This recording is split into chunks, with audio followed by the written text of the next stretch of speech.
muito boa tarde. Eu sou a Catarina Figueira. Boa tarde, eu sou o Hamilton Moreira. Sejam muito bem-vindos à entrega dos Prémios Ciência Viva 2020. Este ano, já me estão aqui a dar a indicação que estou fora aqui da nossa bolha. Este ano com menos plateia, somos menos a assistir, mas são todos convidados ilustres da Ciência Viva e com medidas de segurança e de higiene adicionais. Todos os nossos convidados estão de máscara. Eu e o Hamilton não, porque estamos a uma distância social mais do que suficiente e tomamos todas as medidas de precaução para podermos estar desta forma a apresentar os Prémios Ciência Viva 2020. Gostávamos também de vos informar que todos os troféus que vamos oferecer foram devidamente higienizados, de forma a que cheguem aos premiados com todas as questões de segurança salvaguardadas. Estes prémios são atribuídos anualmente pela Ciência Viva e pretendem distinguir individualidades e instituições que tenham tido uma intervenção de mérito na divulgação de ciência e tecnologia em Portugal. Os premiados são escolhidos pelo board que constitui a Ciência Viva e que reúne diversas instituições científicas. E não quero mais lembrar que são nossos associados a Agência Nacional de Inovação, a Fundação para a Ciência e Tecnologia, o Centro de Neurociências e Biologia Celular, o Centro de Estudos Sociais, o Instituto de Telecomunicações, o Instituto de Biologia Molecular e Celular, o Instituto de Patologia e Imunologia da Universidade do Porto, hoje aqui com uma representação especial, o Instituto de Ciências Sociais, o Instituto de Tecnologia Química e Biológica António Xavier, o Laboratório de Instrumentação e Física Experimental de Partículas e o Instituto de Engenharia de Sistemas e Computadores, Tecnologia e Ciência. Os prémios Ciência Viva dividem-se em 3 categorias: o Grande Prémio Ciência Viva, que distingue uma intervenção de mérito a nível individual, o Prémio Educação, que distingue projetos de divulgação de ciência e tecnologia desenvolvidos em escolas portuguesas, e o Prémio Mídia, que distingue um trabalho de mérito desenvolvido num órgão de comunicação social português. O Grande Prémio Ciência Viva tem um valor monetário de 10.000 euros e as categorias de Mídia e Educação têm um prémio de 5.000 euros cada. Recebem ainda um troféu que foi desenhado pelo designer Henrique Caiata, a quem todos os anos agradecemos esta obra de arte com que vai eternizar esta distinção dos Prémios Ciência Viva.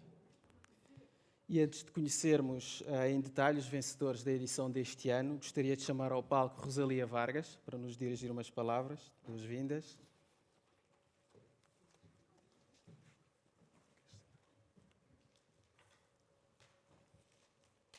Viva! Olá a todos, cumprimento todos os presentes da sala, na pessoa do Sr. Ministro Manuel Heitor, sintam-se todos cumprimentados e bem-vindos. Também cumprimentar, claro, quem nos está a seguir via net e portanto, são muitos e acolhemos-los também calorosamente. Estejam connosco nesta hora, mais ou menos, que vamos ter esta sessão e vão alegrar o nosso coração por isso também. Este momento é sempre de grande emoção. Devem lembrar-se que não fizemos a entrega de prémios Ciência Viva logo no início da existência da Ciência Viva. A Ciência Viva fará 25 anos no próximo ano, mas só desde 2012 que nós começámos a atribuir o Grande Prémio, o Prémio Educação e o Prémio Mídia.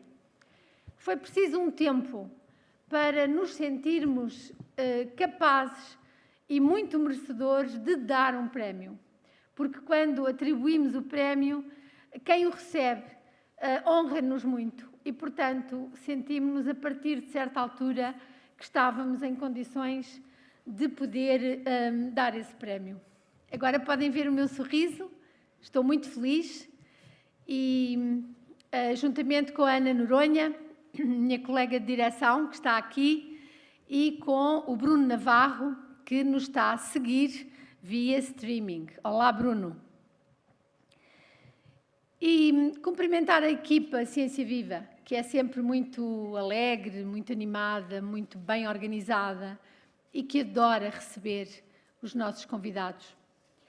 E eu vou ser mesmo muito breve. Sabem porquê? Porque a equipa, a Vera Menino, preparou uns vídeos que nós adoramos ver sempre, os vídeos que ela prepara, juntamente com a equipa de comunicação, sobre cada premiado. Depois também, porque estamos na Semana da Ciência e da Tecnologia, hoje é o último dia da semana, sexta-feira, e, portanto, estamos a fechar a Semana da Ciência e da Tecnologia com chave de ouro, com esta atribuição dos Prémios Ciência Viva. E ontem eu estava ao telefone com a sua Dona Maria das Dores, Gago, quem conhece sabe que é a mãe do professor José Mariano Gago, e ela disse-me que tinha encontrado um papelinho do filho lá em casa. E leu-me ao telefone.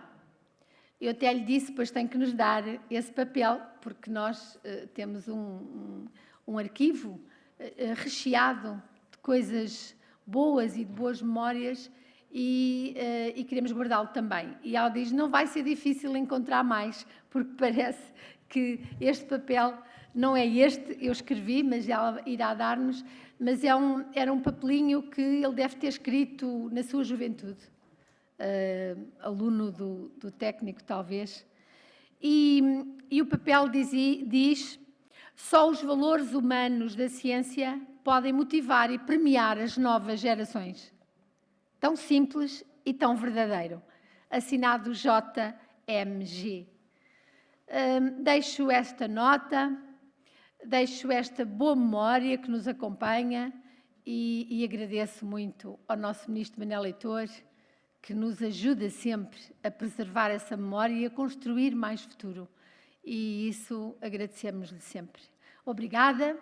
Catarina e Hamilton, que são os nossos grandes apresentadores, sigam a festa.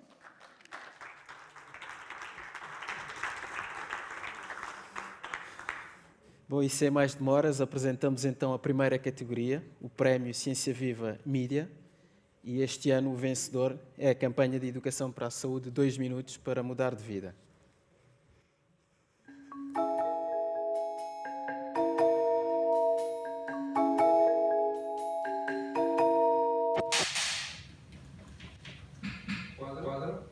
Primeiro plano do primeiro episódio que vamos gravar da primeira temporada. Vai ser demais, hein? Vamos a isto.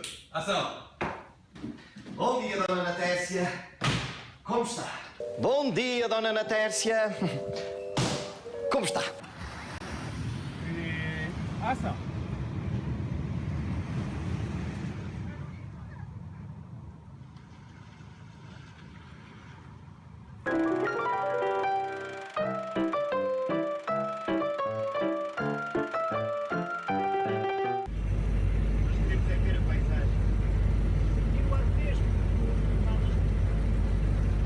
Filhota, estamos de férias.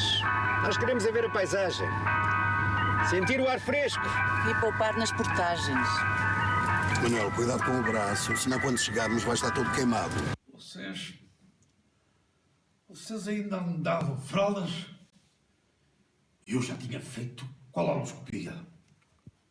E vim jogar nesse mesmo dia. Porque fizeste anestesia e eu disse para os médicos, aqui o G é frio.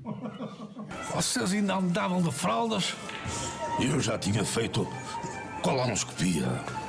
E vim jogar nesse mesmo dia. Porque fizeste com anestesia. E eu disse para os médicos que aqui o G fazia frio.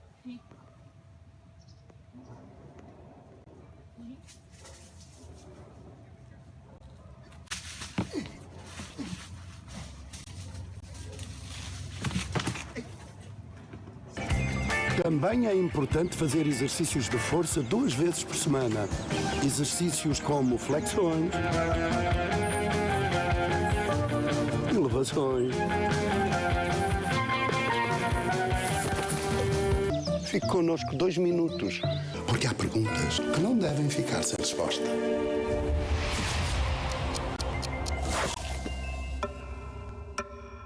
Corta! Tá bom! Obrigado! Boa! Obrigado! Embora! Acabou! Está feito!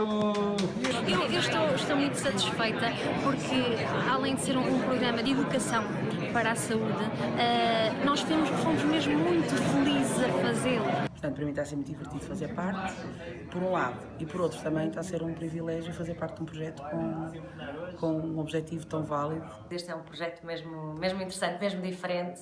E eu estou a aprender imenso, na verdade, porque de repente até eu dou por mim a discutir ideias e a discutir coisas que nós dizemos e a perceber melhor de que é que se trata, não é? Portanto, esta série é uma série que é didática, que tem um lado científico importante, que é lúdica ao mesmo tempo e que pode e deve chegar às pessoas de uma maneira muito fácil através da televisão.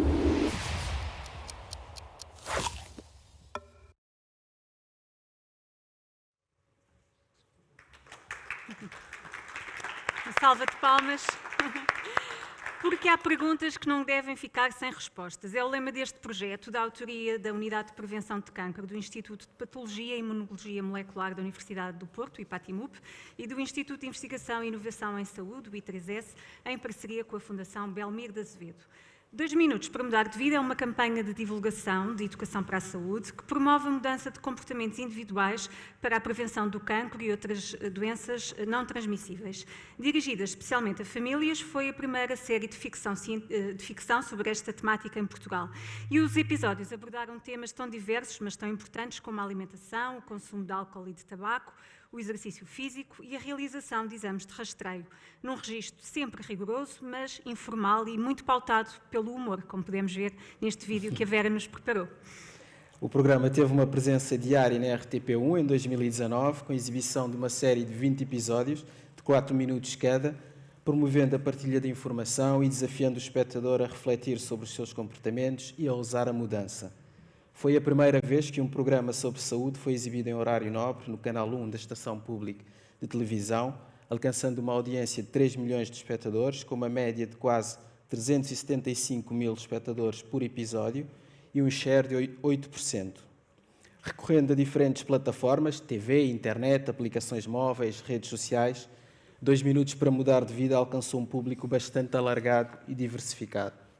Criada por uma equipa multidisciplinar que inclui os investigadores Nuno Teixeira Marcos, Luís Carvalho, Paulo Gomes e Nuno Ribeiro, vários educadores, oncologistas e artistas visuais, este projeto é um exemplo de um casamento perfeito entre ciência, educação e mídia criativa. Além do prémio que vão receber hoje, o 2 minutos para mudar de vida foi recentemente distinguido com o prémio do público dos Media Awards, cujo objetivo é incentivar as boas práticas do uso dos mídia na educação. Apesar do registro informal, pouco habitual na abordagem de temas relacionados com a saúde e a doença, os episódios contêm explicações científicas rigorosas, asseguradas por 2 instituições científicas de referência.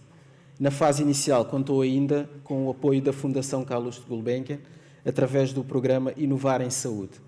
Todos os episódios e respectivos guiões passaram por um crivo com um painel alargado de especialistas. E a cada episódio aborda um comportamento de risco ou preventivo com eficácia comprovada. O foco está assim centrado em fatores que cada um de nós consegue alterar na sua vida, de modo a diminuir o risco de cancro ou outras doenças não transmissíveis. A criação de recursos educativos para a exploração dos conteúdos de cada episódio em contexto escolar veio complementar os conteúdos deste projeto, assim como a realização de sessões regulares de educação para a saúde em todo o país com a presença dos especialistas. A fase de pré-produção e produção da série contou com 1 mês de rodagem em vários locais distintos, 50 no total, envolvendo 8 realizadores e 3 dezenas de atores que criaram quase 100 personagens. A expectativa é que a série não fique por aqui e que tenha pelo menos 3 temporadas. Esperamos que este prémio também venha alavancar essa vontade, porque o interesse do projeto é indiscutível. E antes de chamarmos então ao palco os investigadores do IPATIMUP para receberem o seu prémio, vamos ouvir o testemunho do fundador da instituição, o professor Manuel Sobrinho Simões, em vídeo. Tenho muita pena de não poder desta vez estar presente nesta cerimónia. De resto, adoro estas cerimónias e estive sempre muito feliz, senti muito feliz lá. E desta vez estava particularmente feliz, porque calculem que o Nuno Marcos e a equipe da Unidade de Prevenção do IPATIMUP ganham este prémio. Este prémio foi feito em articulação com a Fundação Belmiro de Azevedo fizeram uma série de filmes que são extraordinários. Eles passaram na RTP1, no Canal 1, tiveram um sucesso espantoso e, sobretudo, eu senti muito orgulhoso por interposta pessoa. É uma equipa espantosa, arranjaram atores e gente de cinema a sério e acho que a gente, no fundo, consegue ser motores de uma transformação da prevenção do cancro que é fundamental. E ainda por cima há uma coisa muito boa, é que estes 2 minutos para mudar a vida, a gente além de mudar a nossa vida em relação ao cancro, também muda em relação à obesidade, à diabetes, às doenças crónicas. Portanto, tudo funciona no bom sentido. Muitos parabéns. Sim.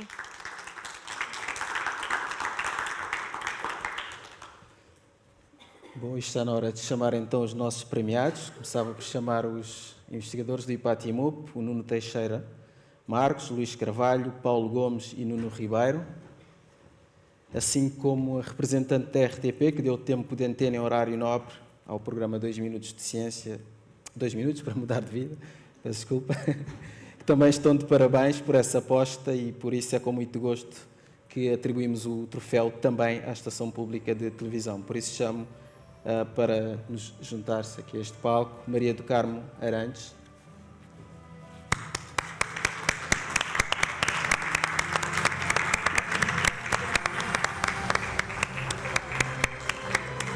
E chamo também a Rosalia Vargas para entregar o galardão. Olá, parabéns.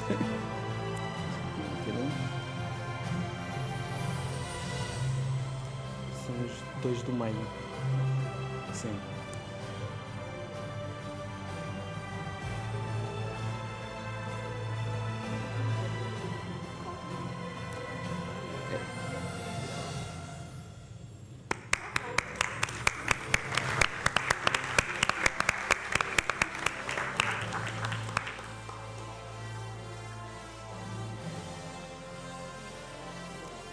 Por baixo. Mas onde é que os Quando queres? ele encostar a caçamba.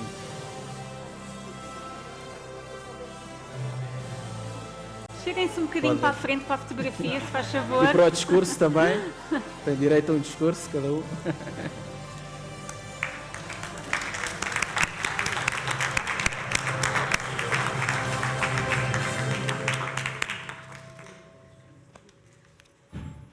Eu convidava o Nuno a dar-nos algumas palavras, assim como depois a representante da RTP, Maria do Carmo Arantes.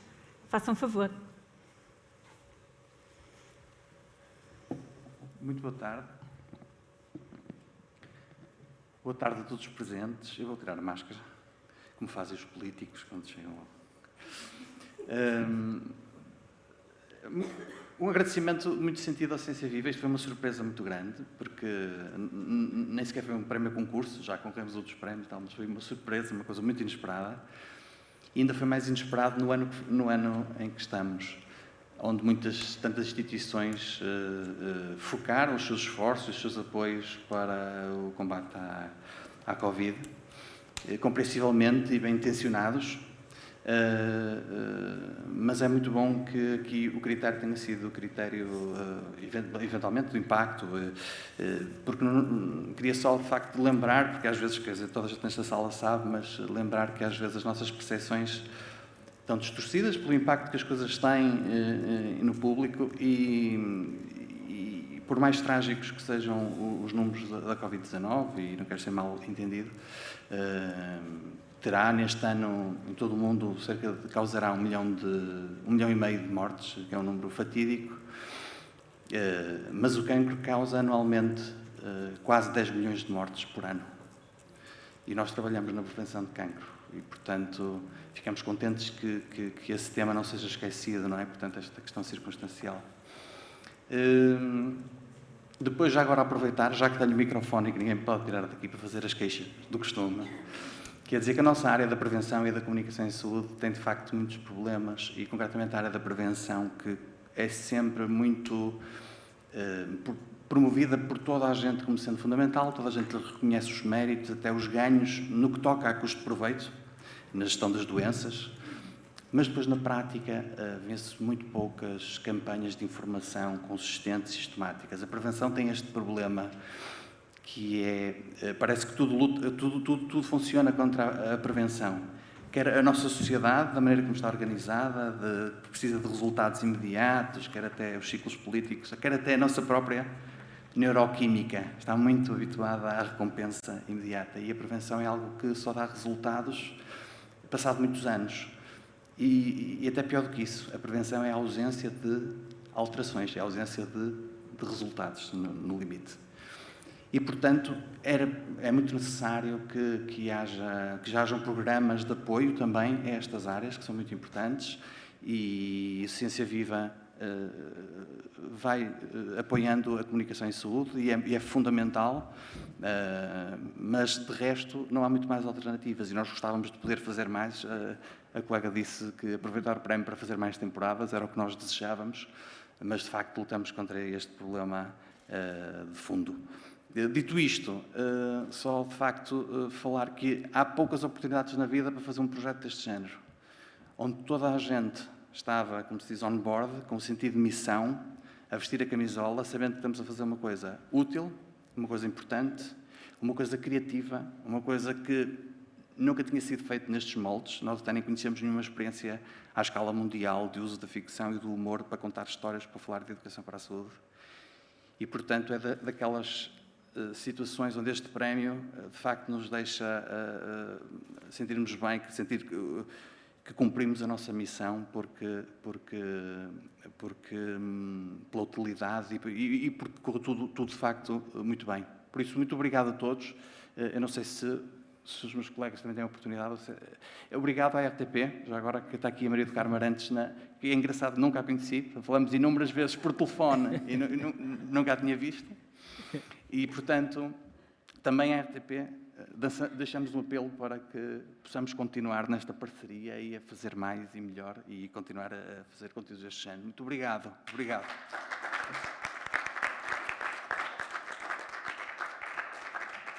Eu aproveito para agradecer, de facto, a atribuição deste prémio. É sempre gratificante ver que as nossas ações e as nossas iniciativas são reconhecidas pelos outros, mas também dizer que realmente nos caiu ao colo um projeto muito interessante, como foi visto por todos, e, portanto, de facto, também não foi difícil. Nós demos a resposta adequada, também temos a noção disso.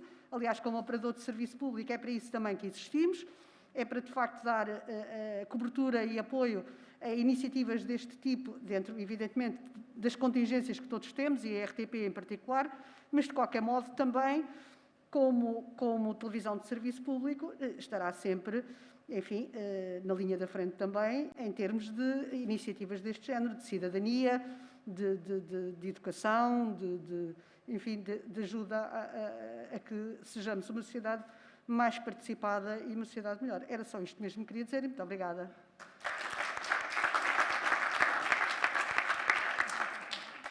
Obrigado e parabéns mais uma vez.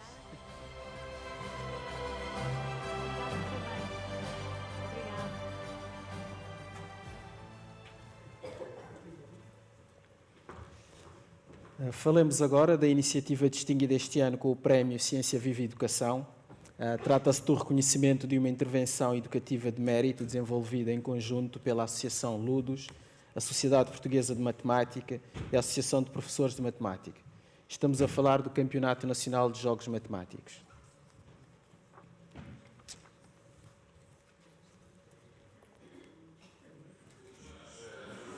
Silva, que anda nestas andanças há muitos anos, que inventou isto e que deu o corpo ao manifesto e criou uma equipe de matemáticos, criou uma equipe de animadores, criou uma equipe de crentes em que é possível fazer experimentação matemática e que os jogos matemáticos são matemática realmente, mas também são cultura, são história da matemática, são a ligação entre a matemática e outras áreas, mas sobretudo são o contrário de estar apenas a ouvir contar da matemática, são fazer determinados aspectos da matemática. Eu acho que ele não vos contou tudo, não vos contou que hoje estes jogos matemáticos estão a ser copiados em muitos países, que há muitos países que olham para Portugal para saber como é que nós fazemos, como é que é possível este milagre de ter centenas de jovens de todo o país que querem participar em Jogos Matemáticos. Aqui joga-se e o que pode parecer uma mera brincadeira é muito mais que isso. Desenvolvem-se outras capacidades. Além do convívio, faz com que as pessoas desenvolvam a capacidade de raciocínio. Como se fosse na cálculo mental, temos que fazer isto aqui com a cabeça, pensar muito bem e é como nas contas. É preciso muita concentração? Sim, para ganhar, sim.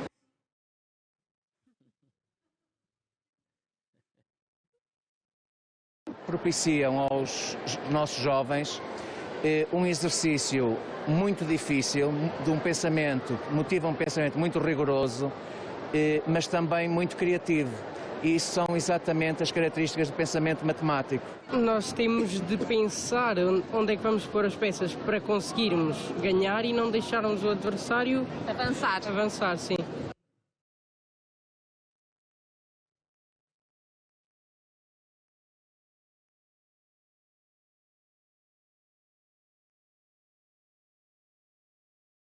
Notas que é mais fácil aprender matemática depois destes jogos? E as tuas notas a matemática? São muito boas. Quem ganhou? Eu. O importante é estar aqui neste campeonato, não é? Sim. És bom aluno na matemática? Sim. E estes jogos, achas que te ajudam a ser bom aluno na matemática? Sim. Porquê? Porque eles obrigam-nos a ter muita concentração. De autocarro ou comboio vieram de todo o país para participarem nas finais dos Jogos Matemáticos. São campeões nas suas escolas e, ao contrário do que se possa pensar, adoram matemática. Nervoso com o campeonato, com a final nacional? Não. A matemática é uma coisa gira? É uma coisa muito gira. Pela primeira vez, participaram também 41 visuais. Ainda há pouco ouvi uma das meninas a dizer-me que cheirava-lhe muito bem a jogos matemáticos e é fantástico ouvir certas coisas. São multiplicações, tem coisas demais, é tudo giro de matemática. Uau, ficámos todos aqui empolgados com... Nada melhor do que ouvir estes testemunhos na primeira pessoa. O Campeonato Nacional de Jogos Matemáticos foi criado em 2004 justamente para potenciar os jogos matemáticos e a sua importância lúdica e pedagógica na promoção do gosto pela matemática. A prática de jogos matemáticos cria nos jovens uma disciplina de concentração e promove o raciocínio lógico, essencial para a aprendizagem da matemática. Este é, sem dúvida, um projeto educativo enraizado nas escolas. A final do Campeonato Nacional de Jogos Matemáticos envolve todos os anos mais de 2.000 participantes, com idades entre os 6 e os 18 anos, incluindo professores, acompanhantes, família, elementos de organização, etc. O número de estudantes e professores diretamente envolvidos no projeto é, no entanto, muito superior, uma vez que, na preparação dos alunos para a final, envolvem-se eliminatórias nas escolas, abrangendo milhares de jovens em todo o país. Tratando-se de um evento de grande dimensão, a final do campeonato tem merecido naturalmente uma projeção mediática significativa, com cobertura de canais de televisão e imprensa escrita. Não menos importante, estamos perante um projeto inclusivo que integra uma categoria para alunos cegos e ambliopes, tendo-se desenvolvido jogos de tabuleiro especialmente dedicados a estes alunos. A qualidade científica do Campeonato Nacional de Jogos Matemáticos é assegurada pela colaboração de 3 associações que trabalham em conjunto: a Sociedade Portuguesa de Matemática, a Associação LUDES e a Associação Portuguesa de Matemática, de Professores de Matemática, que integra investigadores e professores experientes na divulgação das diferentes vertentes da matemática. Destacamos o papel do matemático Jorge Nuno de Silva, investigador do Centro Interuniversitário de História das Ciências e da Tecnologia, na criação da Associação LUDES e também do Campeonato Nacional de Jogos Matemáticos. E antes de entregarmos este prémio, mais do que merecido, às entidades que organizam, vamos ouvir 2 testemunhos de quem viveu esta iniciativa na primeira pessoa. O primeiro é João Olívia, que participou nos campeonatos representando uma escola de Beja e que hoje frequenta o 3º ano do curso de Física da Faculdade de Ciências da Universidade de Lisboa. Vídeo. No 3º ano da licenciatura em Física na Faculdade de Ciências da Universidade de Lisboa, lembro-me que a primeira vez que participei nos Jogos Matemáticos foi quando estava no 2º ano do ensino básico, portanto em 2007. Foi em Braga e lembro-me de estar a fazer essa viagem até Braga com os meus pais e com os amigos que também iam participar nos Jogos. E tendo em conta que éramos todos de Beja, essa viagem foi qualquer coisa. E foi sem dúvida um daqueles acontecimentos, um dos grandes acontecimentos iniciais da minha vida. E gostei tanto, gostei da vivência, gostei da própria viagem, que todos os anos, depois desse até o meu 8º ano, que participei no Campeonato Nacional de Jogos Matemáticos. E sem dúvida que influenciou muito a minha vida, não só porque depois mais à frente também comecei a competir em campeonatos de xadrez, mas como influência no percurso académico. Indiretamente, sem dúvida, influenciou a minha escolha no curso de Física e espero que continuem a fazer os campeonatos, porque são sem dúvida uma grande ajuda para muitas crianças, para descobrirem esta parte mais recreativa da matemática e que se abre caminho depois para descobrirem uma parte mais académica da matemática e que não deixem de conciliar as duas, porque são ambas muitíssimo interessantes.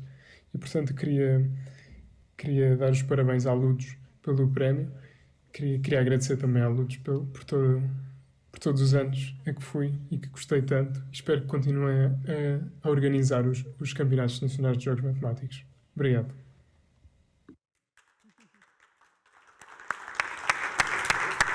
Vamos ouvir agora o testemunho da professora Carlota Brasileiro, cuja participação nos Jogos tem a ver com a participação dos alunos cegos e amblíopes.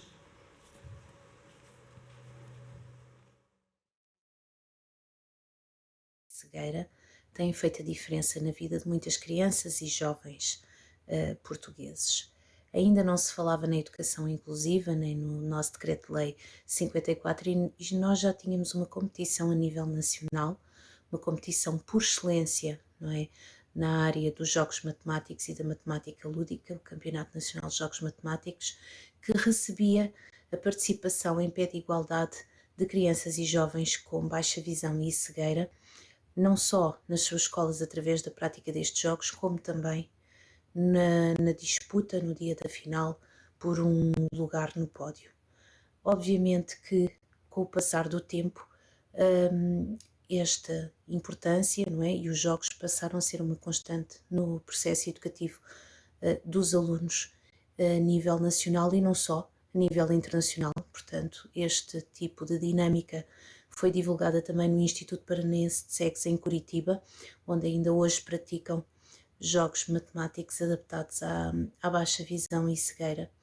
E, portanto, desde então nunca mais parou, têm sido várias as experiências, não só na área dos jogos, mas também da área da matemática lúdica, que envolvem crianças que têm realmente problemas de visão e que ao longo do tempo têm experienciado vários cenários onde são elas as próprias protagonistas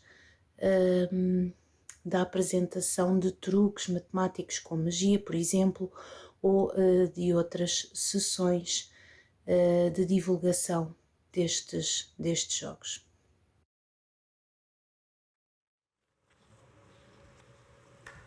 Muito bem. E para entregar o Prémio Ciência Viva e Educação, chamo ao palco Ana Noronha, diretora executiva da Ciência Viva.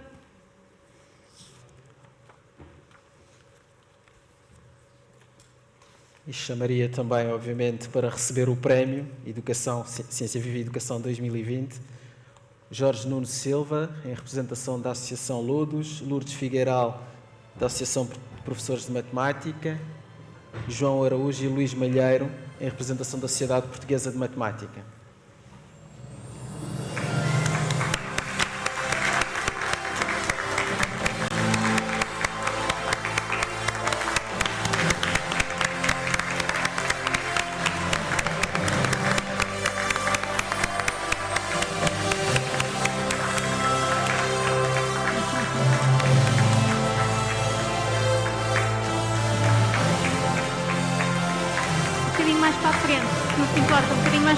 Todos, para a fotografia.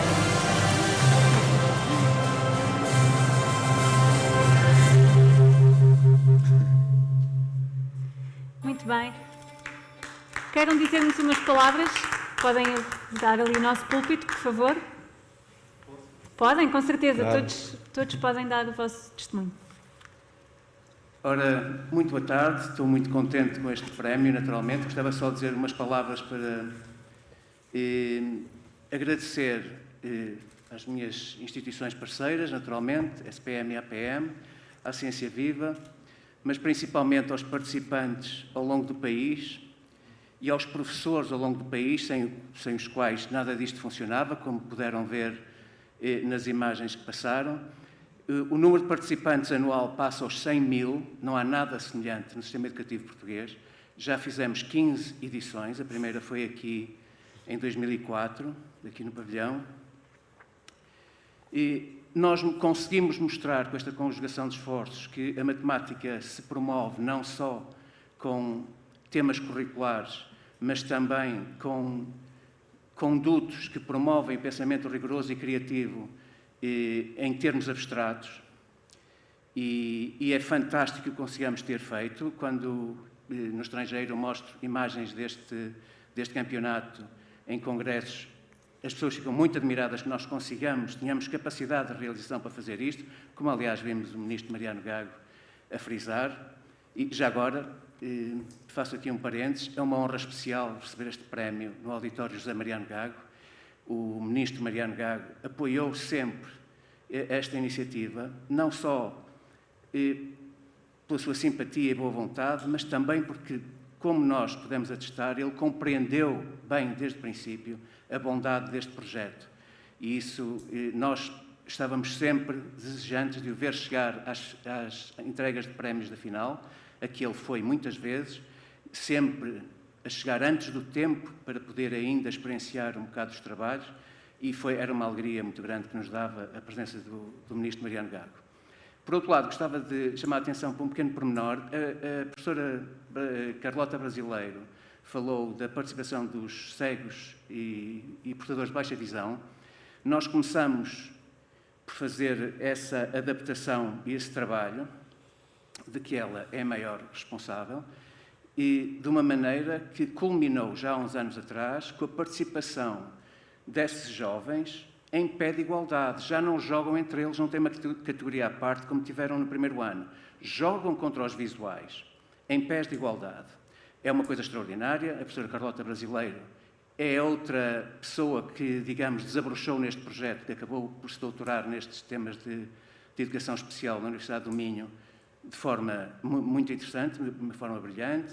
E gostava também de chamar a atenção para o facto de nós termos também, agora, a participação de surdos, que é um projeto, é um desafio muito grande integrar surdos neste processo, e temos connosco a colaboração da doutora Laura Nunes, do Instituto Jacó da Casa Pia. E, portanto, esse tipo de preocupação sempre esteve presente entre nós e portanto, estamos muito felizes por ter conseguido bons resultados nessa maneira social. Talvez não tenham compreendido o que a professora Carlota disse sobre os truques dos cegos. A professora Carlota, eu desafiei-a a fazer isto aqui há uns anos, e ela fez, montou um espetáculo de circo, mais um parênteses. A Lourdes tem uma coisa chamada Circo Matemático, também apadrinhada aqui pela Ciência Viva, que é um projeto também de grande sucesso. Mas a professora Carlota montou um espetáculo no Anfiteatro Químico do Museu de Ciências da Universidade de Coimbra, em que os artistas eram todos cegos. Um espetáculo de circo. Os artistas eram todos cegos e a assistência era visual. Eu não sei se vocês conseguem imaginar isto. É uma coisa absolutamente extraordinária, de fazer chorar as pedras da calçada, uma coisa fantástica, e, portanto, nós, enfim, é a nossa vida, é fazer isto. O nosso campeonato começou aqui, como eu disse, foi para Évora, Beja, Sacavém, Torres Vedras, Coimbra, Fundão, Covilhã, Aveiro, Maia, Braga, Guimarães e Vila Real, com algumas repetições aqui pelo caminho. E, portanto, encontramos nestes locais todos uma dedicação e uma competência fantásticas. Todos nós, creio eu, nesta sala, sabemos como os professores de liceu são apoucados no dia-a-dia nacional. Eles têm um enorme mérito e dão um litro, e com grande competência em muitas instâncias nas suas vidas profissionais, e eu estou-lhes eternamente grato. Sem eles, nada disto existia. Muito obrigado.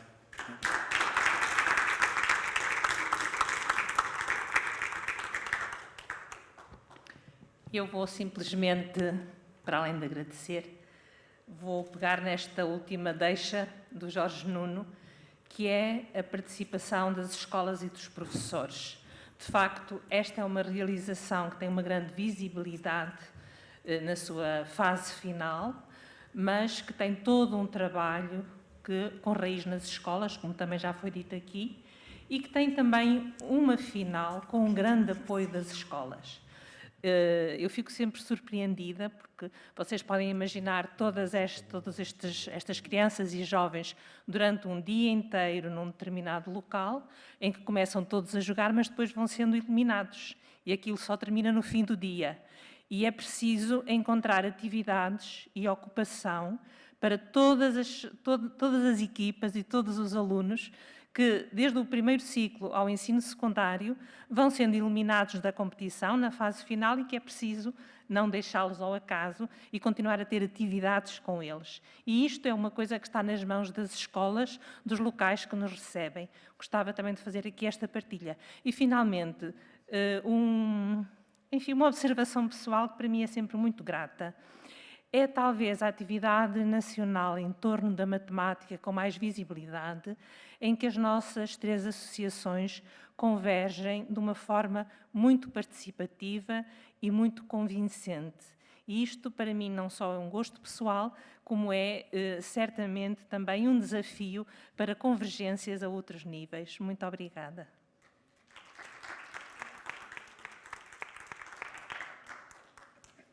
Boa tarde. Talvez o patriarca da matemática do século XX, David Hilbert, de quem vêm os problemas de Hilbert, uma vez disseram-lhe que o aluno tal, que estava a fazer doutoramento em matemática, tinha desistido para se dedicar a uma carreira como poeta. E o Hilbert disse, com um ar muito sério, fez bem, eu nunca achei que ele tivesse imaginação suficiente para ser matemático. E é talvez um pouco surpreendente, isto sem desprimor para as outras áreas do conhecimento representadas aqui, mas é um pouco surpreendente, para mim sempre foi, que a área, a temática mais extraordinária, alguém se tenha lembrado de lhe chamar matemática. Talvez venha daí alguma dificuldade que as pessoas têm, quando de facto seria a área que seria mais fácil aprender, onde seria mais fácil ter ótimos resultados, onde seria mais fácil ter 20, é a área onde algumas pessoas têm dificuldades e talvez um dos problemas, talvez não o único, tenha sido uma escolha muito infeliz do nome. Mas quando uma pessoa trabalha como investigador em matemática, está verdadeiramente sentado na cadeira de sonho, que diverte-se o dia inteiro e ainda é pago por isso. E o Jorge Nuno tem tido um papel absolutamente extraordinário em Portugal, a mostrar a toda a gente que isso é verdadeiramente assim. Para além de todo o papel, eu estou naturalmente, em nome da SPM, muitíssimo contente com este prémio, mas eu quero dizer que, muito mais do que contentamento, este é um verdadeiro privilégio, a SPM, poder colaborar com o LUDES e com a Associação de Professores de Matemática num projeto tão extraordinário e que tem feito tanto pela matemática em Portugal. E, naturalmente, não posso deixar de agradecer imenso à Ciência Viva por ter reconhecido isso e sublinhado com este prémio. Muito obrigado.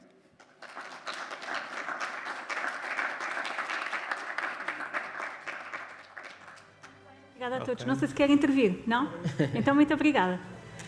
Obrigado.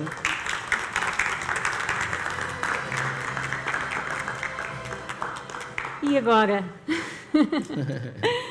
Agora chegamos ao Grande Prémio Ciência Viva, que distingue uma intervenção de uma personalidade, uma intervenção de mérito excepcional na área da divulgação científica e tecnológica. E este ano, essa pessoa, essa personalidade, é o professor Alexandre Quintanilha. E a Vera fez-lhe este vídeo porque é grande fã do professor Alexandre Quintanilha. Fã número 1 aqui. O conhecimento é aquilo que liberta as pessoas. Fazer com que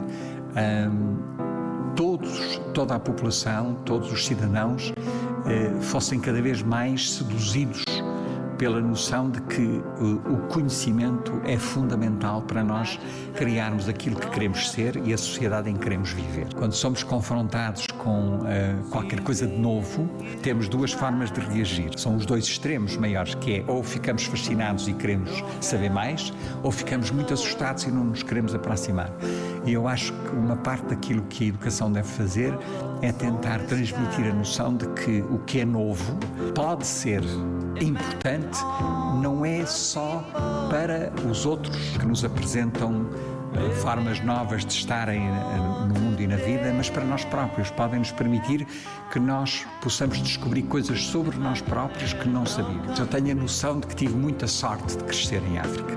E se calhar a coisa mais importante foi que tanto o meu pai como a minha mãe nunca fizeram pressão nenhuma para eu ser o que quer que seja. Talvez porque meus pais tivessem tido uma vida que não foi fácil. O meu pai foi posto na rua como professor catedrático da Universidade de Coimbra pelo Salazar.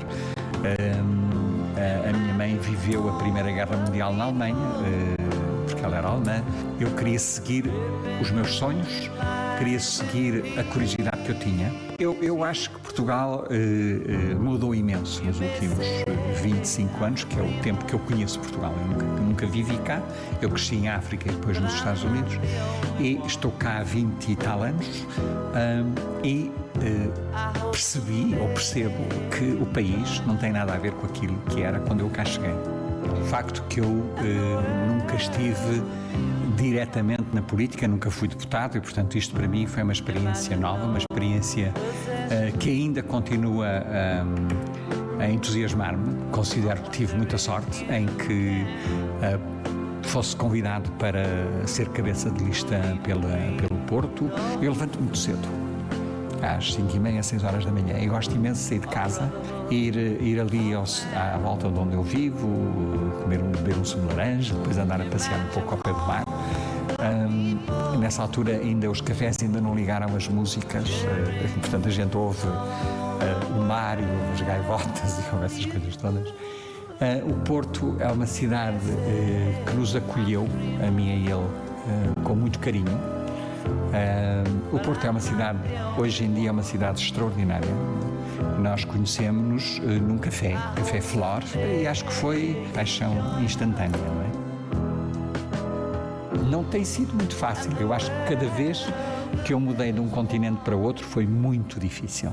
Muito difícil. Os meus primeiros 2 anos em Berkeley foram muito difíceis. Eu não sabia se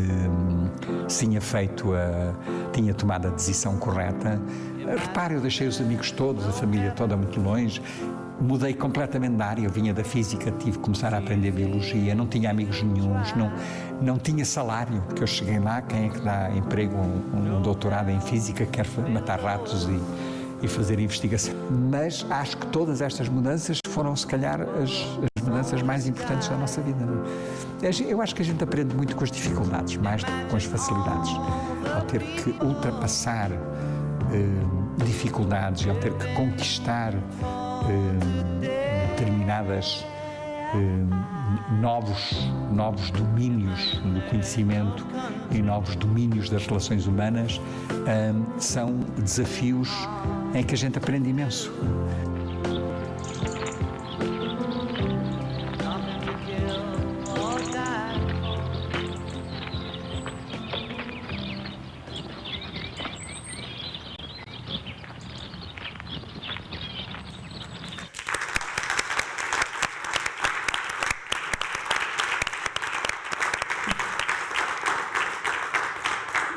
E agora, Hamilton, vamos demorar aqui um bocadinho a falar na short bio do professor Alexandre, porque de facto é muita coisa, tentámos condensar, mas vamos demorar aqui um bocadinho.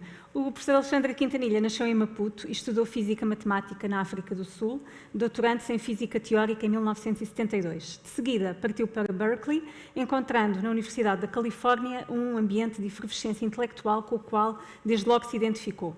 Integrou-se de tal forma bem nesse ecossistema, onde o trabalho de equipa e a multidisciplinariedade eram a regra, que aí viria a passar quase 2 décadas da sua vida.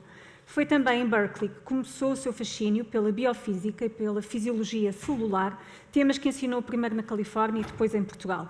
Ainda nos Estados Unidos, foi diretor adjunto da Divisão de Energia e Ambiente e diretor do Centro de Estudos Ambientais do Laboratório Nacional Lawrence Berkeley, instituição conhecida pela abordagem multidisciplinar dos grandes problemas globais da sociedade. Em 1991 regressou a Portugal como professor de Biofísica no Instituto de Ciências Biomédicas Abel Salazar, da Universidade do Porto. Em 1997 fundou o Instituto de Biologia Molecular e Celular e se associou ao Instituto de Engenharia Biomédica 3 anos depois para formar o laboratório associado IBMC-INEB. Dirigiu estas duas instituições e foi secretário do Conselho de Laboratórios Associados. Presidiu também a Comissão de Criação do maior consórcio de investigação nacional na área da saúde, o I3S, alinhando os esforços dos grandes laboratórios de saúde e investigação biomédica da Universidade do Porto. São inúmeras as comissões internacionais e nacionais em que tem participado, presidiu a comitês da Fundação Europeia para a Ciência, da OCDE e de programas da Comissão Europeia.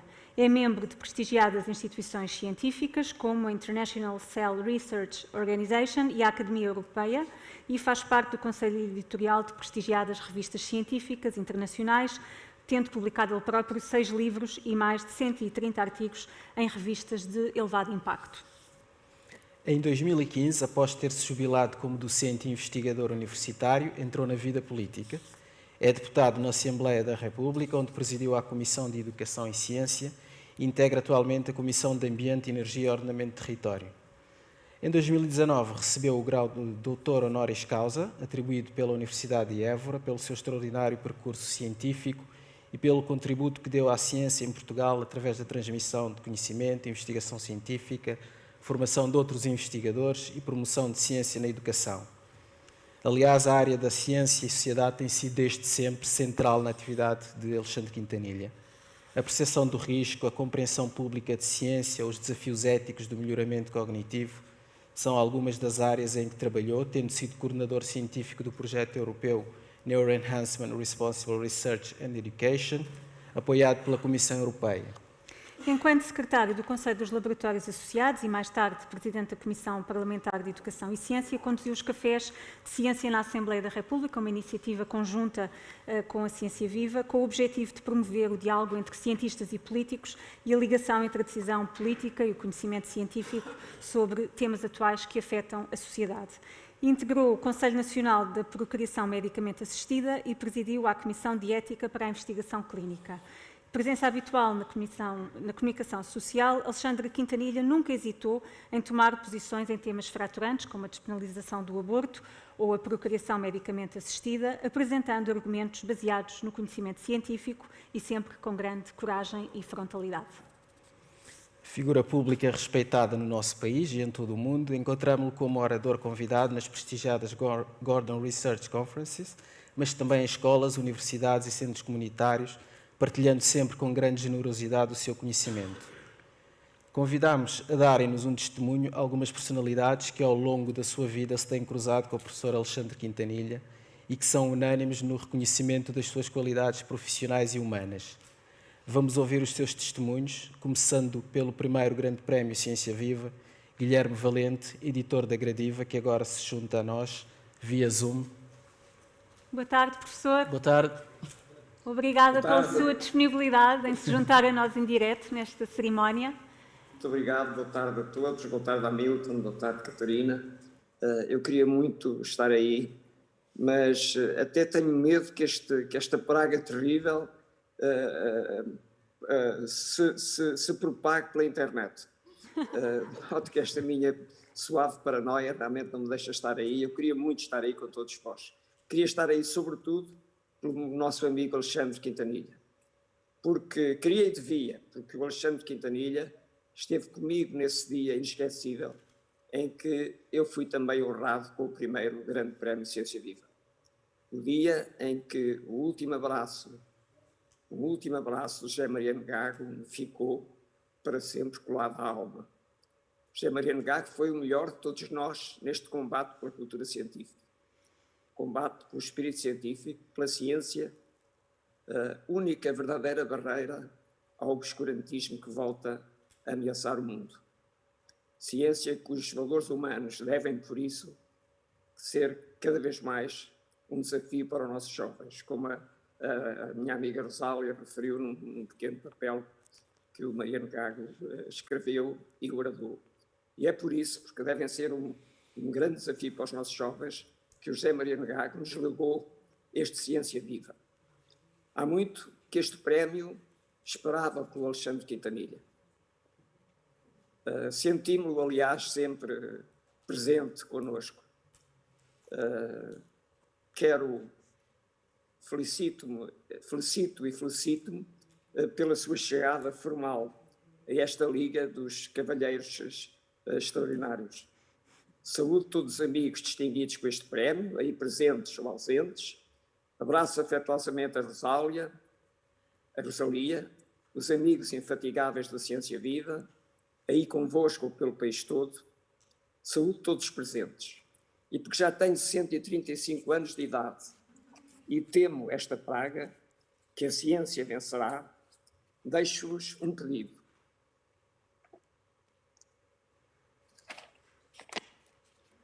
Tal como distinguiram o Alexandre Quintanilha, ofereçam sempre este prémio extraordinário a verdadeiros amigos da ciência. Se assim não fizerem, e no nosso país, nosso querido país, muita coisa se avilta, se não o fizerem, José Mariano Gago nunca vos perdoará. Boa tarde. Boa tarde, professor. Obrigada pela sua intervenção. Obrigado, um abraço. Respeitou o tempo. Muito obrigada. E vamos agora ouvir o professor George Gaskell. Has been awarded the Ciência Viva Prize for Scientific Culture. He brings to mind a debate which happened in the UK in the late 50s, and it was started by C.P. Snow. He was an English chemist and a novelist, and he became the Minister of Technology, I think. He wrote about the two cultures and the scientific revolution. He was really deeply concerned that science and the humanities, the intellectual life of Western society, were increasingly growing apart, ignorant of each other, and almost sharing a mutual hostility. Snow saw this as a significant handicap to solving society's problems. Now, had C.P. Snow had the good fortune to meet Alex Quintanilla, he would have recognized him as an absolute exemplar of Snow's ideal member of a modern society. Alex is an engaged citizen of Portugal and of the European Union, of science and of culture.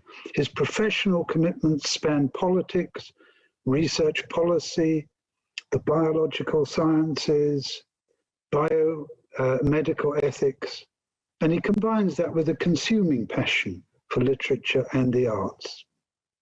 He's a Renaissance man, and it's been for me a privilege and a pleasure to have known him and to have worked with him over the last 20 years. Well done, Alex. Congratulations.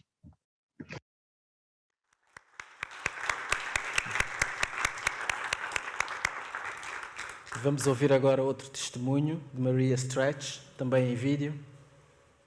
Diálogo de Ciência e Sociedade, aproximação entre cientistas e cidadãos, cultura científica, tudo isso em Alexandre Quintanilla. E a pergunta que eu me coloco é o que é que eu posso acrescentar àquilo que muitos podem dizer. Bom, eu trago umas notas soltas e vou usá-las. Tenho tido o privilégio da colaboração próxima com o professor Alexandre Quintanilla e assim a vantagem de repetidamente observar e admirar a sua capacidade enquanto professor de abordar os tópicos científicos mais difíceis da forma mais clara. E isto mesmo nos casos em que em aula acaba por acrescentar com um ar sério, isto não é nada intuitivo. Estas coisas acontecem em auditórios grandes, auditórios repletos de estudantes atentos, estudantes de primeiro ano e muitos deles estudantes para os quais a biofísica não está no centro dos seus interesses. Mas aquilo que eu também recordo das aulas de biofísica, a que várias vezes assisti, é a preocupação em ir evidenciando, sempre que adequado, sempre que oportuno, pontos com outras áreas disciplinares, em ir mostrando o enquadramento em desafios societais, e tudo isto de forma espontânea. Bom, mas falando deste tipo de temáticas, a implementação da unidade curricular opcional Ciência e Sociedade para estudantes de Bioquímica foi um projeto conjunto e iniciado há mais de 10 anos. Sensibilizar para a importância do diálogo Ciência e Sociedade, mostrar que o tema que esses agora estudantes possam explorar em investigação futura vai muito para além do espaço de bancada, é aquilo que se pretende com essa unidade curricular. Eu trago aqui o exemplo para afirmar que Alexandre Quintanilha não só tem tido atividade de aproximação entre cientistas e cidadãos ele próprio, como para além disso se tem preocupado em fazer com que gerações de futuros cientistas fossem sensibilizadas para isso. Ciência Viva é esse o pretexto do depoimento. E não queria deixar de fazer referência a algo que aconteceu na sua última semana de aulas no ICBAS, no Instituto de Ciências Biomédicas Abel Salazar, antes da jubilação. A certa altura apercebi-me que tinha decidido que daria aulas práticas laboratoriais, e isso era algo que nunca tinha acontecido na sua estadia na Universidade do Porto. Perguntei se poderia assistir, e assim fiz, e ainda bem que o fiz. Ciência Viva é isso mesmo, a ciência tal qual se faz. Parabéns pelo prémio.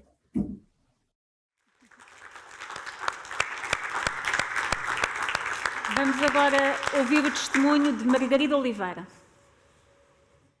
Nesta homenagem ao professor Quintanilha, vou ler um pequeno apontamento. Conheci-o por volta de 73. Nessa altura eu trabalhava no Centro de Estudos de Bioquímica e o professor Quintanilha estava em Berkeley, na Universidade da Califórnia. Sempre que vinha ao Porto e passava pelo centro, eu tinha a oportunidade de conversar com ele. Eram sempre conversas muito interessantes. Aliás, é uma das suas características, ser um excelente conversador. Anos mais tarde, por volta de 89, fiquei muito satisfeita quando o professor Guerra comentou comigo que estava a convencer o professor Quintanilha a vir dirigir o Centro de Citologia. Alguns investigadores recearam esta mudança, quer porque nunca tivesse vivido em Portugal, não conhecia a mentalidade portuguesa, nem conhecia bem as instituições em Lisboa, quer porque era mais novo do que os outros membros da direção. Lembro-me até de lhe ter perguntado diretamente que não percebia porque é que aceitava vir para o Porto, cidade tão pequena e conservadora, se ainda fosse para Lisboa. E ele respondeu que tinha no Porto poucos, mas muito bons amigos. Isso bastava. Além disso, gostava de desafios. Enfim, a verdade é que o professor rapidamente conquistou o IBMC e o dinamizou muitíssimo. Fez uma reorganização de uma forma muito profissional, com uma dinâmica fantástica. Fez também questão de abrir o Instituto à comunidade civil, organizando palestras para o público em geral. Eram giríssimas. Outra característica que tinha era o gosto enorme em transmitir o conhecimento. A remodelação do edifício do IBMC no final dos anos 90 foi outro dos seus desafios. Gerou alguma controvérsia, pois o edifício era muito arrojado. O professor ultrapassou isso com uma elegante superioridade. Quando me fazia alguma pergunta e eu lhe respondia, eu acho que, ele imediatamente dizia, eu não quero suposições, quero certezas. Era de muito fácil trato, mas de uma exigência sem igual. Sem dúvida que se caracteriza pelo forte carisma e magnetismo. É uma pessoa muito especial com quem tive o privilégio de trabalhar. Parabéns pelo merecido prémio.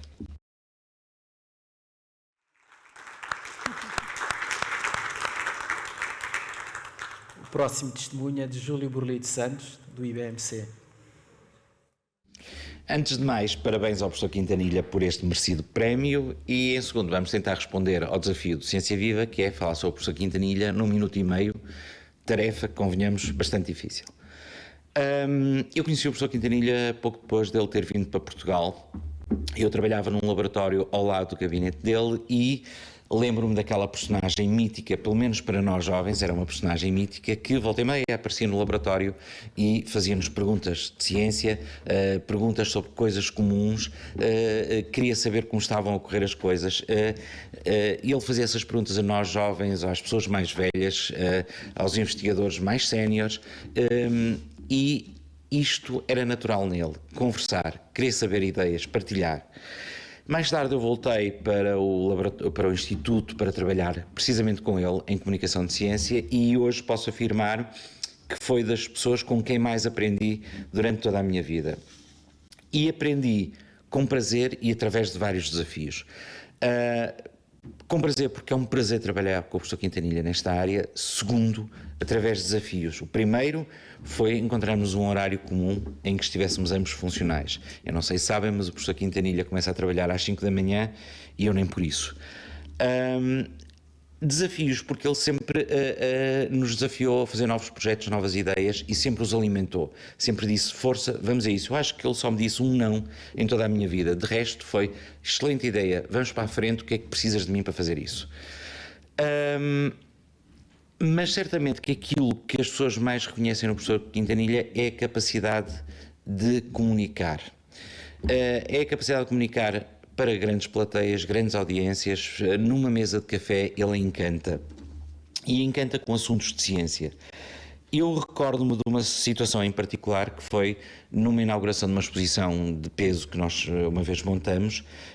A inauguração atrasou-se, estavam as pessoas na entrada, prontas para entrar na exposição e verem a exposição, e naquela noite tinha chovido, os pintores tinham-se atrasado a pintar as paredes e a equipa estava toda na hora de inaugurar a colar vinis das legendas. E o professor Quintanilha chega e disse, o que é que eu posso fazer? Queres que eu cole alguns vinis? E eu só lhe respondi, por favor, vai-me entreter as pessoas que estão lá fora. E assim foi, ele foi lá para fora. 45 minutos depois, quando conseguimos acabar, abrimos as portas e o professor continuava a encantar as pessoas que estavam de pé à espera da abertura das portas. E recordo-me de uma pessoa me dizer que o que mais gostou daquela exposição foi a palestra do professor Quintanilha. Posto isto, acho que está tudo dito. Parabéns, professor Quintanilha.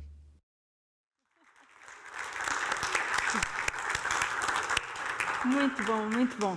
A deputada Ana Rita Bessa também quis deixar um testemunho ao seu colega de hemiciclo. Vamos ouvir. Conheci o professor Quintanilha aqui no Parlamento, os dois debutantes na atividade de deputados na Comissão de Educação e Ciência.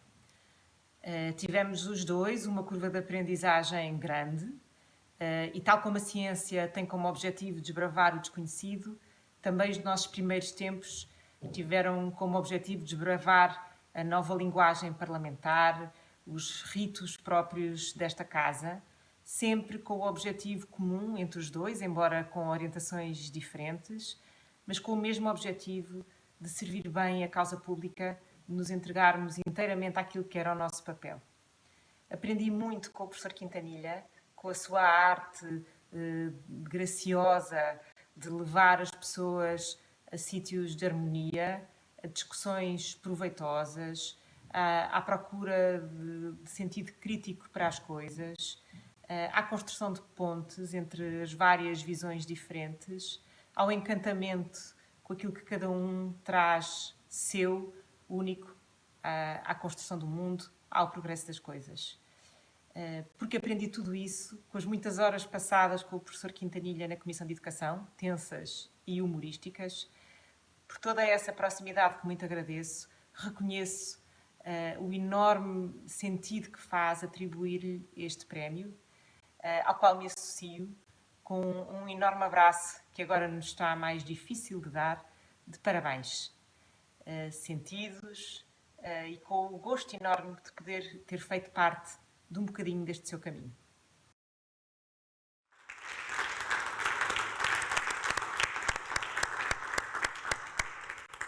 Continuando na Assembleia da República, vamos ouvir agora o testemunho da deputada Elsa Paes.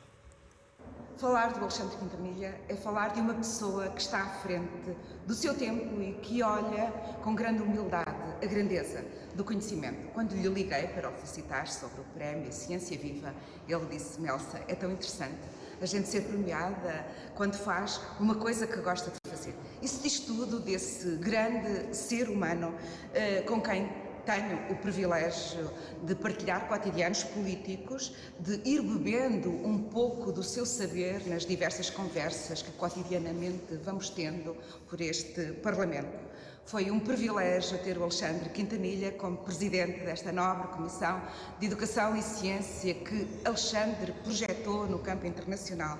Mas também foi um privilégio para Portugal ter Alexandre Quintanilha a coordenar a Estratégia Nacional de Luta contra a Droga, essa grande estratégia que projetou Portugal no mundo pela forma como dignificou a pessoa humana, pela forma como introduziu um modelo de grande humanidade e reinserção relativamente, e passou a ver os toxicodependentes não como criminosos, mas como pessoas com dignidade e direitos. Obrigada, Alexandre, por tudo o que fizeste, por esta grande estratégia que nos projeta no mundo. Alexandre Quintanilha é uma pessoa muito sensível. Já ouvi várias vezes com a lágrima no canto dos olhos, quando nós aqui no Parlamento impedimos retrocessos à interrupção voluntária da gravidez, quando alargámos a procriação medicamente assistida para todas as mulheres, para não excluir nenhuma, quando aprovámos a adoção por casais do mesmo sexo. Alexandre Quintanilha é esta pessoa sensível e com isso também rompe estereótipos e com isso, através do seu exemplo, propõe-nos uma mudança para o mundo, a mudança que gostaríamos de fazer acontecer todos os dias no cotidiano das nossas vidas. Obrigada à Ciência Viva por este prémio, obrigada Rosália Vargas por este prémio, obrigada Alexandre Quintanilha por tudo o que és, por tudo o que nos dás. Gosto de ti. Um beijinho.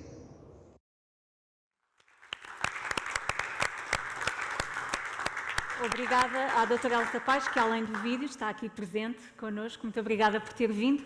E fechamos com chave de ouro o lote dos testemunhos, desta vez presencialmente. Passo a palavra ao escritor Richard Zimler. Sim, por favor. Olá, muito boa tarde a todos.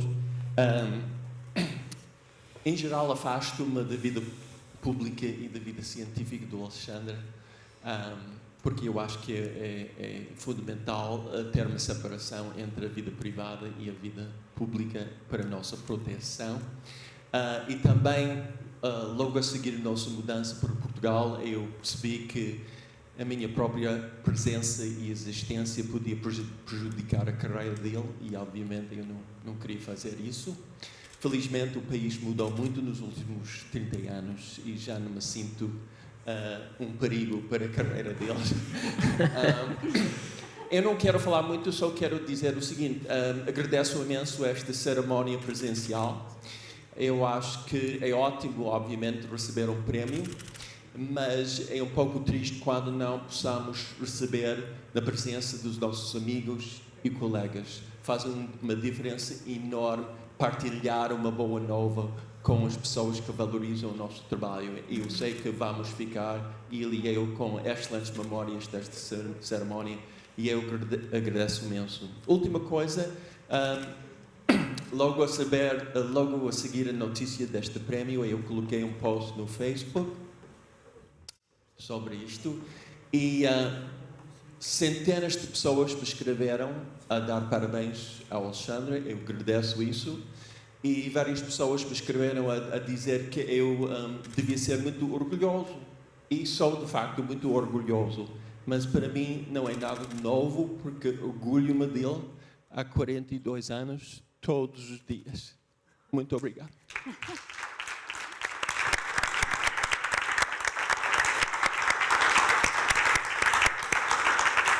Obrigada, Richard, pelo seu testemunho.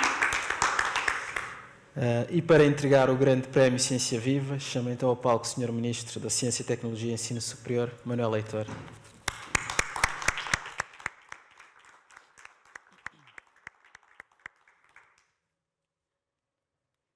nos quiser dizer umas palavras antes. Nesta sessão é difícil falar, mas certamente o Richard, o Alexandre, mas também os premiados, o Jorge Nuno, a Lutz e toda a equipa do IPATIMUP. Acho que não há palavras para estes prémios. Estas sessões são sempre muito tocantes e, sobretudo, mostram pessoas, e o Ciência Viva são pessoas, de facto, como aqui ficou muito claro. Acho que hoje em Portugal há uma inegável confiança entre a ciência e a sociedade, que mudou muito ao longo dos anos. Isso não é por acaso. Porque não é por acaso, porque noutras sociedades isso não está a passar e, portanto, também não podemos considerar que essa batalha, porque a ciência e a cultura científica são campos de batalha, como Zé Mariano Gaga dizia, está a ganha, mas pelo menos em Portugal neste momento está, devido a todo este movimento Ciência Viva, ao longo de mais de 2 décadas, que mais uma vez fez com pessoas que ganharam uma credibilidade junto dos cientistas, junto das sociedades e, em alguns casos, até junto do poder político, em que o Alexandre é, de facto, uma personalidade única. E como aqui já ficou bem claro, a pergunta é porque é que só agora é que o Alexandre teve o prémio, mas mais vale tarde do que nunca. Muito obrigado a todos. Esta sessão foi particularmente sentida por todos e estou a acreditar que todos aqueles que estão do outro lado do ecrã, como o Richard disse, percebem a emoção que aqui se vive hoje. Muito obrigado e muito obrigado à Rosalina.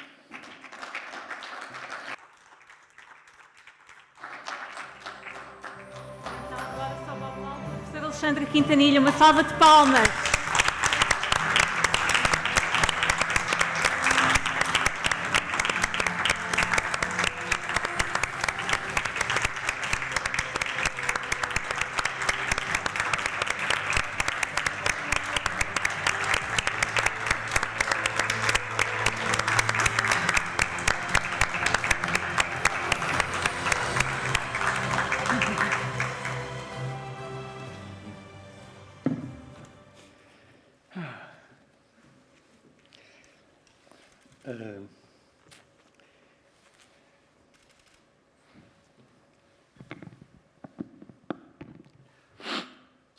Desculpem.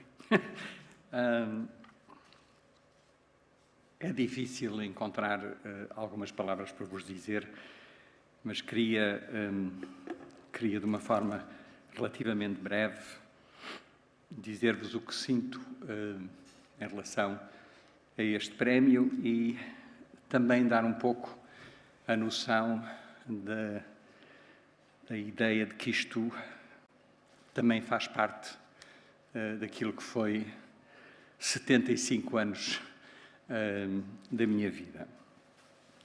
Eu, quando soube da atribuição do prémio, achei estranho esta atribuição, porque, como eu disse a muitos, receber um prémio por aquilo que a gente gosta muito de fazer e aquilo que nos dá, na maior parte dos casos, muito prazer, é estranho.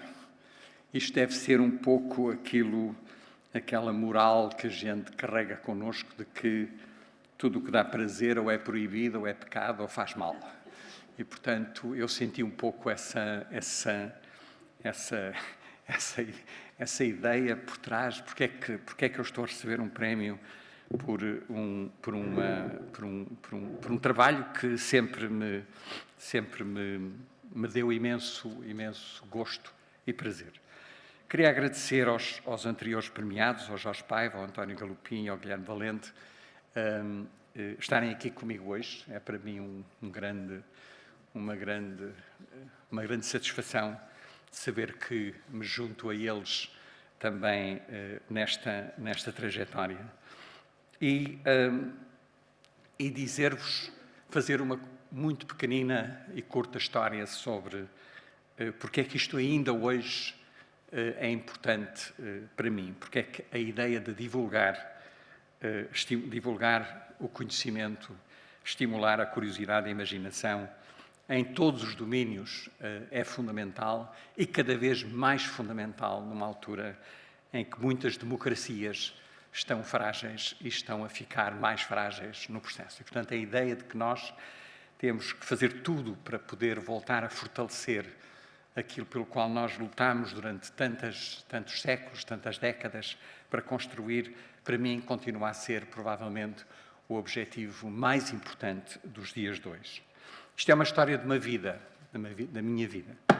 É uma história que começa com coisas muito simples. O meu pai tinha em casa um microscópio, daqueles microscópios antigos, que ele depois deu a um bisneto dele, e eu fiquei cheio de ciúmes, porque era daqueles microscópios, não sei se lembram, lindíssimos, todos em bronze, que tinham só um ocular, que eu acho que ele devia ter comprado quando esteve em Berlim, nos anos 20 do século passado, uma peça linda de museu, que eu não sei onde está, mas que ele usou para mostrar as primeiras preparações de organismos microscópicos, que ia buscar às poças de água que existiam ali ao pé de nossa casa.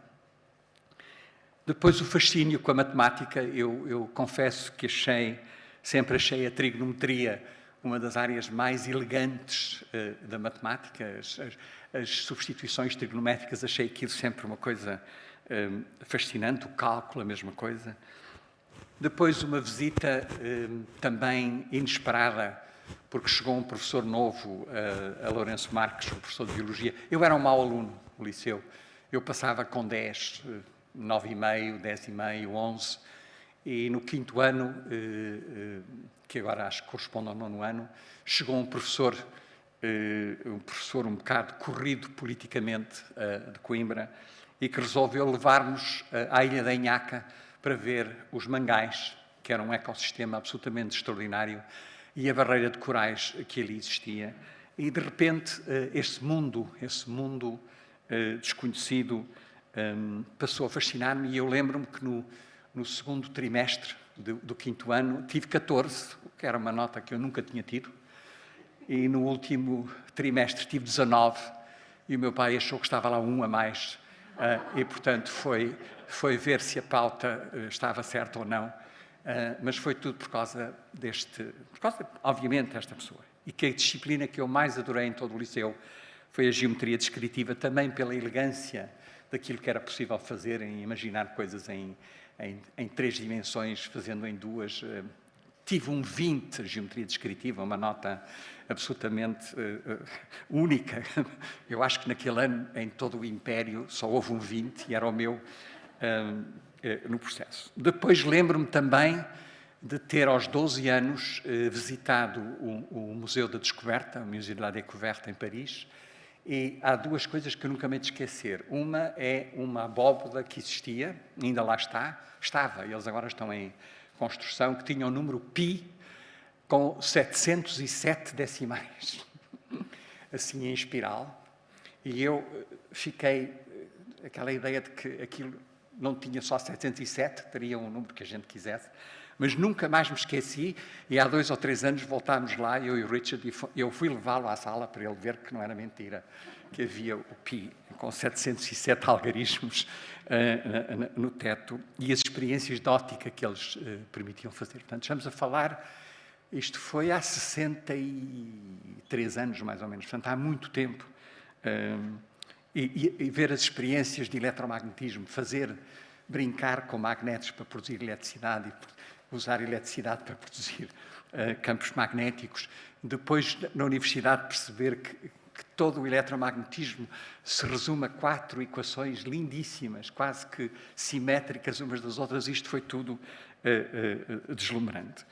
A chegada à Berkeley, com aquela ideia de que eu não sabia muito bem o que é que estava a fazer. Tinha acabado um doutoramento em Física Teórica e agora aprender a macerar folhas de couve para produzir cloroplastos e matar ratinhos para produzir mitocôndrias. O que é que me tinha passado pela cabeça fazer uma coisa destas? Mas foi precisamente no ano em que eu lá cheguei, em 72, que eu fui visitar o Exploratório, o primeiro grande museu.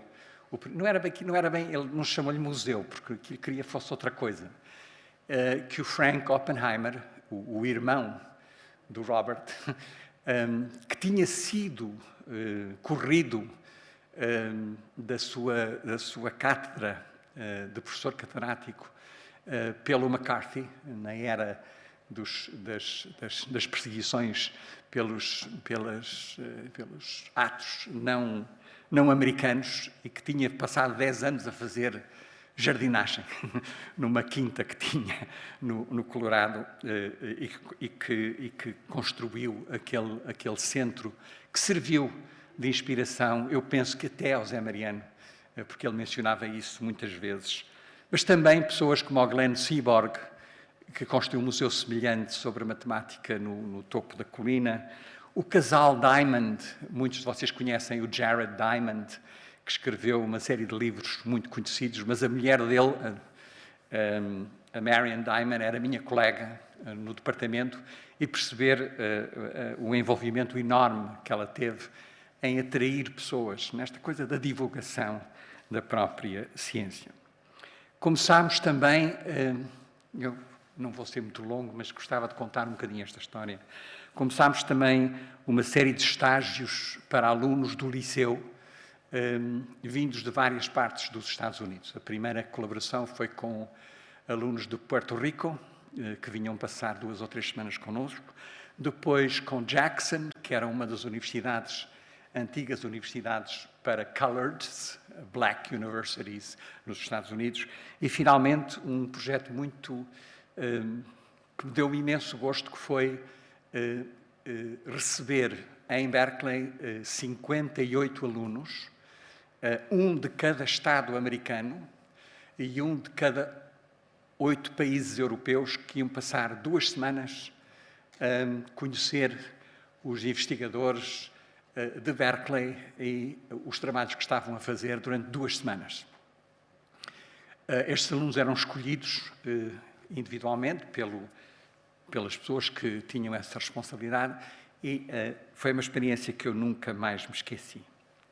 Eu vim para Portugal, eu conheci o Zé Mariano antes de vir para Portugal.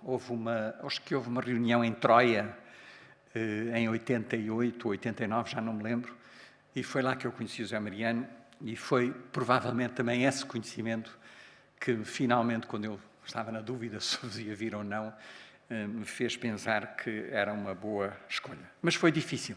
Os meus primeiros anos aqui foram também tão difíceis como em Berkeley. E o facto de, desde que eu cheguei, que já são quase 30 anos que eu cá estou, ver aquilo que o Zé Mariano, em relação à Ciência Viva, fez com a ajuda da Rosalia, é para mim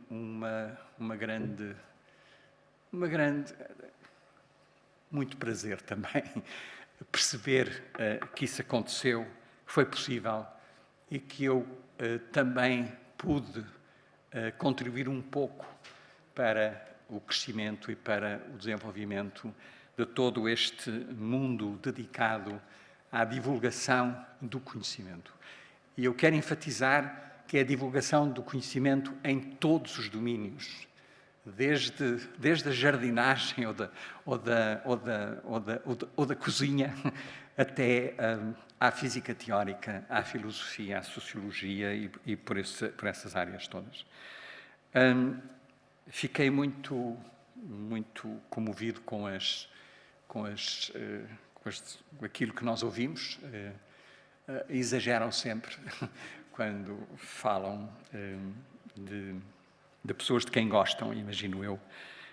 E, portanto, para mim, aquilo que foi possível fazer nos laboratórios associados, no ICVAS, na Universidade do Porto, eu lembro nós termos feito coisas muito interessantes em Serralves, no início da década de 90, falando precisamente sobre as questões das alterações climáticas e o impacto que isso tinha a ter. Estava lá o Mário Soares na última, foi uma semana inteira, e na última ele voltou-se para mim e disse: "Ó professor, mas acha que vai ser assim mesmo tão mal?" Eu não acredito. Eu disse: "Vamos ver o que é que se passa." Na Câmara de Matosinhos, uma exposição que o Manel Heitor organizou num edifício que ficava ali ao longo do Tejo, sobre tecnologia, em que eu também participei. tudo aquilo que o Pavilhão de Conhecimento tem feito com a Ana Noronha e com a Rosalia, o programa que nós começámos na televisão, 4 vezes Ciência, em que eu lembro-me de 3 dos episódios mais interessantes foram um sobre a SIDA, muito interessante, um outro sobre a escravatura e um outro sobre um grupo muito desconhecido na Índia, daquele grupo que era discriminado totalmente no processo. Como veem, são muitos os domínios em que isto esteve envolvido. Mas eu gostava de terminar dizendo-vos que o último projeto em que... eu não posso deixar de falar também daquilo que a Elsa falou, que foi a proposta de uma lei em relação à toxicodependência e à droga, porque eu lembro-me quando me convidaram para eu presidir esse grupo, eu desatei-me a rir. Eu disse, mas eu não sei nada sobre o assunto. Nunca trabalhei nessa área, não sei rigorosamente nada sobre o assunto. E o que me foi dito é precisamente por isso, porque não queremos que venha com ideias já feitas. E tive também o privilégio de trabalhar com um número extraordinário de personagens que sabiam muito sobre o assunto. E, portanto, quando apresentámos a nossa proposta, ela foi adotada sem uma única alteração, sem uma única vírgula, como proposta do Governo. Deixem-me terminar, que já vai longo, e dizendo 2 coisas. Primeiro, que nós acabamos, um grupo de deputados do PS acabou de apresentar uma proposta de lei de bases sobre a política do clima. E um dos constituintes, uma das partes integrantes dessa proposta, é a criação, precisamente, de um gabinete de apoio para que as decisões técnicas e as decisões políticas sejam baseadas no conhecimento mais atual e mais robusto que nós tenhamos neste momento. Não sabemos tudo e, portanto, sabemos que temos que provavelmente mudar algumas das trajetórias, mas que na altura em que forem tomadas as decisões sejam tomadas baseadas no conhecimento. É isso o objetivo, na minha opinião, principal do Ciência Viva. É estimular as pessoas no mundo que está cada vez com mais dúvidas sobre o conhecimento, onde é que estão as fontes verdadeiras do conhecimento e aquelas que são mais robustas. Eu não gosto muito de falar de verdade, a não ser que ponhamos o verdade com V pequeno, porque as verdades com V grande assustam muito. E as pessoas que não têm dúvidas assustam-me ainda mais. E, portanto, a noção de que nós temos que tomar decisões políticas que sejam baseadas naquilo que existe de mais atual é fundamental. Eu gostava de agradecer o júri pela escolha que fizeram, agradecer o pertencer a este grupo ilustre de personagens que já foram homenageadas, agradecer os 42 anos de confiança do Richard e dizer-vos que, para mim, transformar opiniões em conhecimento não é fácil. Leva tempo. Precisamos de tempo. Mas é exatamente o mesmo que é fundamental quando transformamos espelhos em janelas. Muito obrigado a todos.